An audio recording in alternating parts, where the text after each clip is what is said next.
This video is going to be a film study / commentary look at Nelson Agholor's extension or re-signing, if you will, Monday afternoon with the Ravens prior to the 4 p.m. deadline. I think it's a pretty astute and savvy signing by the Ravens and by Nelson Agholor for real. He returns to the same offense where presumably he would have a similar role, and I think he did an excellent job of everything he was asked to in 2003 by the Ravens and Todd Monken. From a Ravens standpoint, I think it secures some continuity and talent in the wide receiver group. I do wonder, however, if there was some other re-signings that were in the works or being negotiated, and they just fell through, and that's why the Agholor signing was so late, so close to that deadline. I don't think it's fair, though, to say that Agholor's signing before the deadline was a fallback. It does help avoid a little over, I think, 1.68 or 1.65 million in dead cap hit for 2024. In terms of on the field, I think the extension is the same exact quality signing that it was almost a year ago. I believe he was signed on the 24th of March. Just smart, underrated, and it was at that time quietly bringing in and now retaining a wide receiver that does one thing better than every other receiver on the roster. I'll have more on that. I'll explain in a minute with film so you can see what I'm talking about. Also a very good third down wide receiver, someone that we now have film of Lamar trusting to go to in those third down situations, in some cases second downs. But I think he's a guy that is looked at by Lamar and Todd Monken, for that matter, as reliable. And the stats bear that out. 35 catches in 2023 on 45 targets. I mean, that's a high percent number, if you ask me, for someone who doesn't get a lot of opportunities, regardless of what the sport is. If you're the 5th or 6th or 7th best player at a certain skill position, it's not the wide receiver, because tight ends and running backs are involved there with targets as well.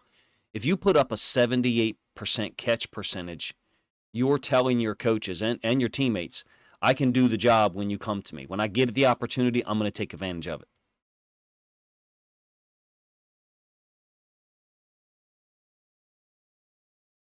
Based on what I saw for stats I looked at this morning, that's his highest catch percentage in Nelson Agholor's career.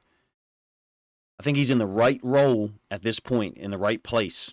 And so from his perspective, that's why it was so smart to re-sign here. 11 yards per catch doesn't look great to some people.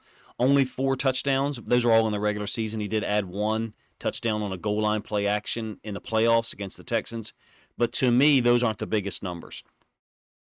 It's the 19 first down catches on just 45 overall targets. Now, I don't pretend to know the information about first downs compared to overall targets, other than going through and manually looking at other receivers, and I didn't do that for this video. But it sounds like to me, when you have 42% of your catches, of your targets, result in catches that are first downs, and you're the 5th or 6th most targeted receiver on the team, I think that's one of the main reasons why he was brought back. 19 first down catches and limited targets. If you were to say he got 70 targets, would you expect his 78% catch percentage to continue and him to have the same percent more first down catches? I don't see any reason why not, based on the film that we have of him in 2023. Look, he's a stabilizing influence on the offense. Someone that Lamar thinks is reliable in tough moments. And I have to mention, I do recall last year, so much consternation and complaints on social media about his signing. Just a real reactionary thing, overreactionary to be real. Because I know when I looked at the film after we signed him, his film of New England, prior to getting hurt in 2022, I was like, what's not to like? And I feel the same way now.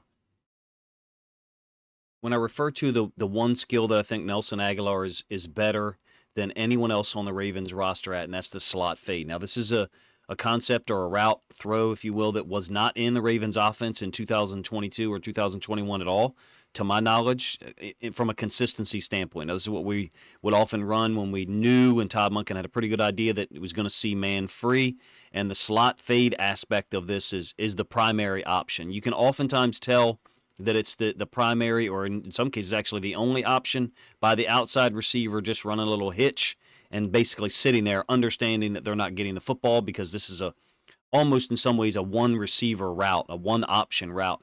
Lamar threw it quite well. We certainly did have some times where it was overthrown, but I thought we did a great job of accessing this route in 2023. This is week 2 against the Bengals. What was cool about this moment, for me at least, was all of the complaints about Nelson Agholor signing back in last March, and then he does nothing in week 1 against the Texans at home. I think 23 or 25 snaps. And then here he drops 5 catches on 5 targets against the Bengals, including beating Awuzie, who's still a pretty daggone good corner out there for the Bengals, who they deployed in the slot.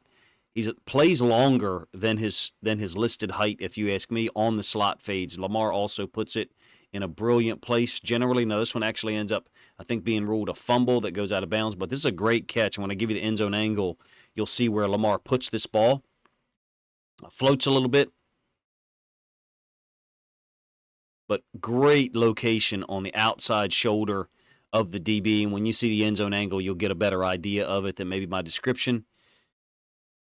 Some people thought it was initially ruled incomplete. Obviously, the Steelers were begging for that. And then upon review, it was ruled a catch and a fumble that was out of bounds. Off screen to our right. This is one of the go-tos in Monken's offense when we're getting man-to-man. Now, this is a first down, but oftentimes on third down when we're getting man and we anticipate that we're going to bring pressure or we're going to face pressure. Excellent catch. I know that prior to him coming to Baltimore, there was a lot of questions about his catch percentage, his hands. Didn't see those things in Baltimore, except I think he did have one drop. Maybe it was the Chiefs game on a third down, or perhaps it was the Texans game over the middle, but he was Mr. Reliable for Lamar in 2023. And for me, at least, with all the uncertainty that we have leading up into the draft, offensive line, outside linebacker, edge defenders, and perhaps wide receiver, unfortunately, knowing that we're bringing back a guy who can do these things is important. This is one that I wish we didn't access, but there's not, like I said, when the slot fade is called, you can tell that there's no other real options on this play. Check out OBJ's route at the top side of the screen. Now, you do have Likely on an in cut and then Flowers on like a little China out to the bottom side. But with a free rusher coming off the edge, it's really the only option that we have built into this play. I didn't like us being forced into this on a 2nd and 4 because we throw another incompletion on the 3rd and 4 and then end up punting to the Chiefs, who add another field goal. And I thought those 3 points wasn't really a 3-point swing. It was almost -6 or -10 from a Ravens perspective, because we gave them 3 more points than they should have had, and also we didn't put points on the board ourselves. I thought the 2nd and 4 was a huge call by Todd Monken, and I thought that he could have made a far better decision to give us something to put us in a manageable 3rd down on the ensuing play. Really nice job by the Chiefs of stunting these guys inside and then bringing Bolton off the edge away from the running back,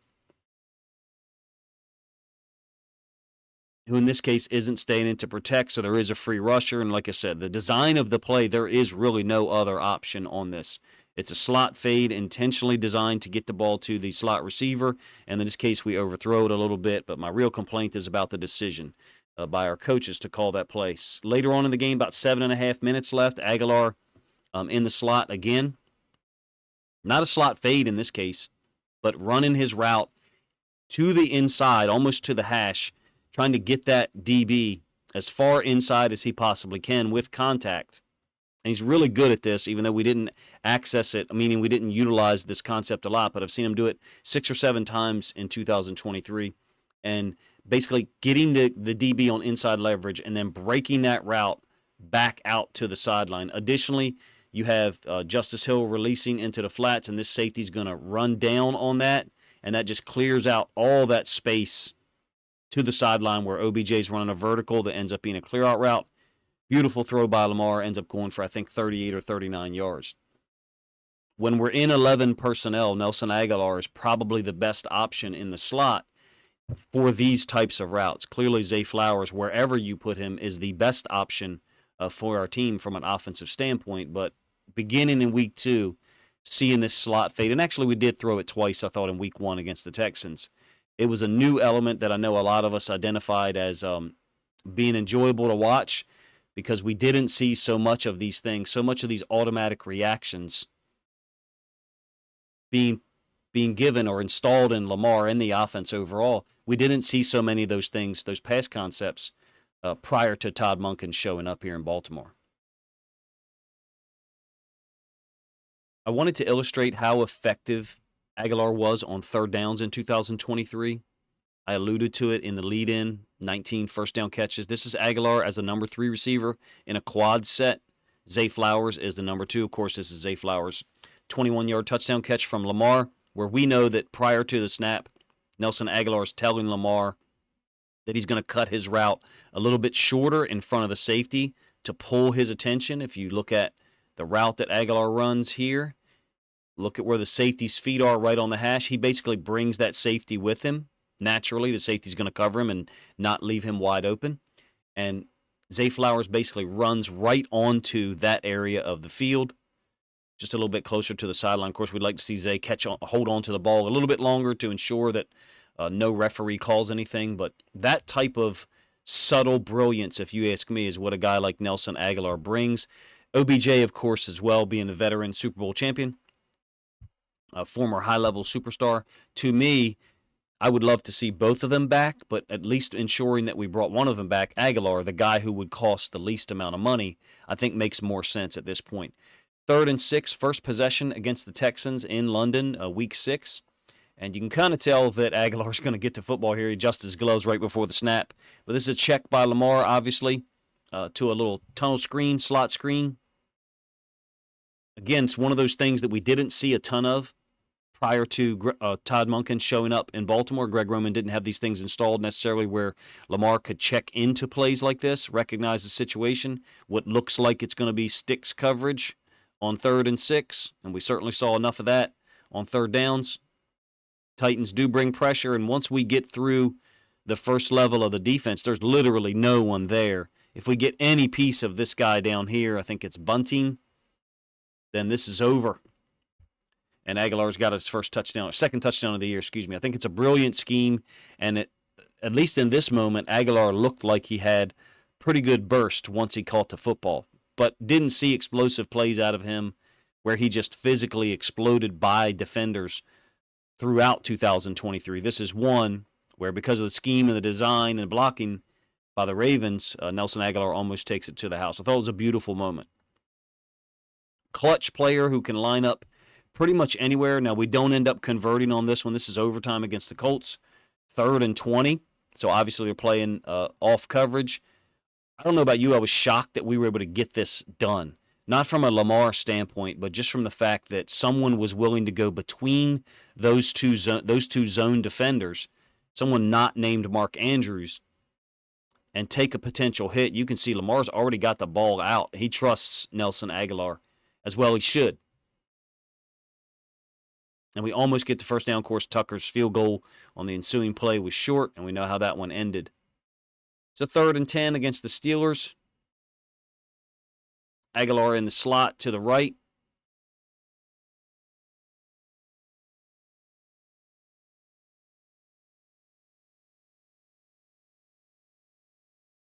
Quick in cut where I feel like he's done fantastic work in 2023 when given the opportunity. In that area, just outside both of the hashes, but in the middle of the field, from here to here, is where Agholor did a lot of work this year on those third downs. Like I said, this one actually ends up being short, 8-yard gain. I think we converted a field goal on the ensuing play.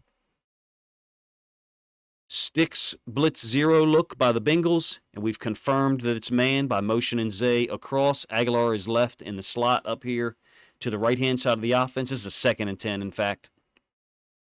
Again, he's one of the guys who I think is the best at adjusting his route based on blitzes that either cross his face and or originate from the inside. And it's quite obvious for anyone to see that the Bengals are threatening an all-out blitz, and they actually bring it, and Lamar gets the ball out quick. Another first down for Agholor. 2nd and 7. He actually had 3 catches on this 5th possession before halftime against the Bengals. I'll show you 2 of them here. 10-yard catch over the middle from trips. We're trying to go down and get another score before the half. This was a brilliant and very clean offensive game. And the first time where Agholor had an impact for us. Like I said, he didn't do anything in week 1. Week 2, 5 catches on 5 targets. You're seeing some of them here. Same catch over the middle in trips. I actually enjoy seeing us go 11 personnel with Agholor as that third receiver, even though OBJ, Flowers, and Bateman are all more talented, quote unquote, than Agholor. I feel like his ability to find that space in the middle of the field allowed Andrews and Likely's routes to be a little bit more varied, which I thought Andrews certainly were in 2023, even though he missed much of the season. Finally, a third down catch against the Rams where Agholor motions across to a bunch set. Nothing complicated here. He just sits this down as the in cut by Zay Flowers holds a defender, an inside linebacker who's dropping out. Actually, I think it's 97, edge defender. Then the inside linebacker drops out as well. But Zay Flowers' route, cutting almost across their face, holds them onto that hash, and then Nelson Agholor sits it down. I felt like we looked really balanced when Agholor was in the game operating from a slot position. You guys feel free to let me know what you think in the comment section. I do not think he had the most explosive route tree when we weren't facing obviously man-free, and he could take advantage of those slot fades outside the bottom of the numbers like I showed you earlier.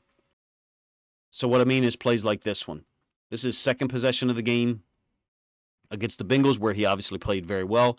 I do not feel like this is the best usage of Agholor. His ball is almost completed. It's overthrown by Lamar, but it's not like Agholor is really leaving those guys behind. To me, this is not the usage and most efficient way to have Nelson Agholor impact the game on vertical routes. That's a Zay Flowers, Rashad Bateman thing. He certainly did do a nice job for us in high leverage situations. It's a touchdown against the Texans on a play action. Wide open. There's really not much that Derek Stingley can do with all that congestion in there.